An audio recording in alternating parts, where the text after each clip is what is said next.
ನಮ್ಗೂ 45 ಕೋಟಿ ಓಟು ಅಂದ್ರೆ ಎಲ್ಲಿಂದ ಬಂತು ಗಿಲ್ಲಿ ಅದು ಅಷ್ಟು ಓಟು?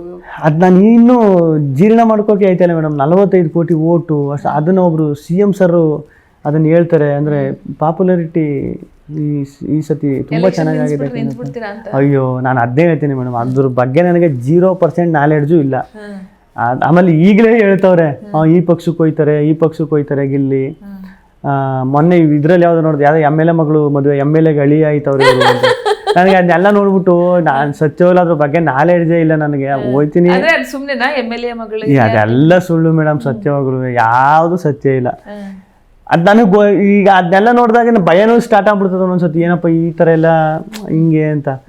ಅದೆಲ್ಲ ನನಗೆ ರಾಜಕೀಯ ಅದ್ರ ಬಗ್ಗೆ ನಾಲೆಡ್ಜು 0% ಇಲ್ಲ.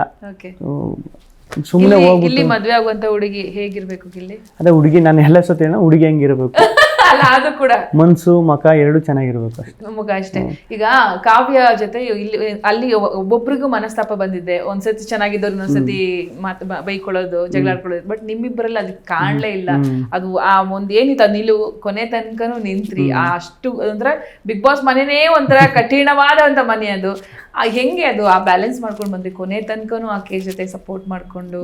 ಮೇಡಮ್ ಇಬ್ರು ಒಬ್ಬರ ಬಾಂಡಿಂಗ್ ಚೆನ್ನಾಗಿತ್ತು ಮೇಡಮ್. ಸತ್ಯವಾಗ್ಲೂ ಒಬ್ರನ್ನೊಬ್ರು ತುಂಬಾ ಚೆನ್ನಾಗಿ ಅರ್ಥ ಮಾಡ್ಕೊಬಿಟ್ಟಿದ್ದು. ಈ ಜಂಟಿ ಅಂತ ಒಂದು 15 ದಿನ ಏನಿದ್ದು, ಈಗ ಜೊತೆಲೇ ಇರ್ಬೇಕಲ್ಲ ಯಾವಾಗ್ಲೂ.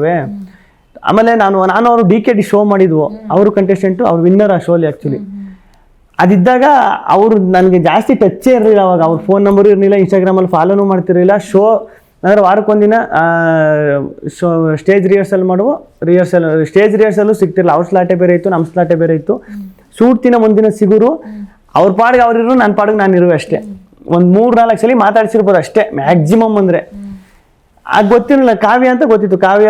ಆಮೇಲೆ ಹತ್ರಕ್ಕೆ ಬಂದಮೇಲೆ ಕಾವ್ಯ ಅಂತ ಗೊತ್ತಾದದ್ದು ನನಗೂ. ಅಲ್ಲಿ ದೂರದಲ್ಲಿ ಕೂತಿದ್ದಾಗ ಗುರ್ತಿಡಿಕೆ ಆಗಿಲ್ಲ ಕಾವ್ಯ ಅಂತ. ಹತ್ರಕ್ಕೆ ಬಂದಾಗ ಕಾವ್ಯ ಅಂದ್ಬಿಟ್ಟು ನನಗೆ ಶಾಕ್ ಆಗ್ಬಿಟ್ಟೆ, ಕಾವ್ಯನೂ ಬಂದವಳಲ್ಲಪ್ಪ. ಆಮೇಲೆ ಒಂದು ಧೈರ್ಯ, ಹೆಂಗೆ ಪರಿಚಯ ಇರೋಳೆ ಸಿಕ್ಕವಳೆ, ಅದೃಷ್ಟ ಅಂದ್ಬಿಟ್ಟು ಅದಾದ್ಮೇಲೆ ಒಳಗಡೆ ಬಂದಾದ್ಮೇಲೆ ಅದೇ ಆ ಜಂಟಿ ಅನ್ನೋದು. ಅಲ್ಲಿ ನೋಡ್ರಿ, ನಮ್ಮ ನಿರ್ಧಾರಗಳು, ಆ ಟೈಮು, ಸಿಗು ಜನ ಎಷ್ಟು ಮ್ಯಾಟ್ರ್ ಆಯ್ತಾರೆ ಅನ್ನೋದಕ್ಕೆ. ಅಂದರೆ ನಮ್ಮ ಗೆಲುವಿಗೋ ಇಲ್ಲ ನಾವು ಮಾಡೋ ಒಳ್ಳೆ ಕೆಲಸಕ್ಕೋ ಎಷ್ಟು ಮ್ಯಾಟ್ರ್ ಆಯ್ತದೆ ಅದೆಲ್ಲ. ಅಂದರೆ 2-3 ಆಪ್ಷನ್ ಇರ್ತದೆ. ಅಂದರೆ ಇವರು ಕೂತಿರ್ತಾರೆ, ಅವ್ರ ಜೊತೆ ಕಾವ್ಯನೂ ಇರ್ತಾರೆ. ನಿಮಗೆ ಯಾರು ಬೇಕು ನೀವು ಆಯ್ಕೆ ಮಾಡ್ಕೋಬೋದು ಅಂತ ಕಾವ್ಯ ಅಂತ ಹೇಳ್ತೀನಿ ನಾನು. ಸರಿ ನೋಡ್ರಿ, ಆ ಟೈಮಲ್ಲಿ ತಕ್ಕಂಥದ್ದು ಅದು ನಿರ್ಧಾರ. ಆ ಟೈಮು ಬರ್ತಾರೆ, ಜಂಟಿ ಆಯ್ತಾರೆ, ಒಳಗಡೆ ಬರ್ತೀವಿ, ಸಖತ್ತು ಬಾಂಡ್ ಕ್ರಿಯೇಟ್ ಆಗ್ಬಿಡ್ತದೆ. ಒಂದು ಬಾಂಡಿಂಗ್ ಬೆಳೀತದೆ. ಅವರ ಒಬ್ರಿಗೊಬ್ರು ಎಲ್ಲೂ ಬಿಟ್ಕೊಡ್ದಾನೆ. ಅದು ತುಂಬ ಚೆನ್ನಾಗಿತ್ತು ಮೇಡಮ್.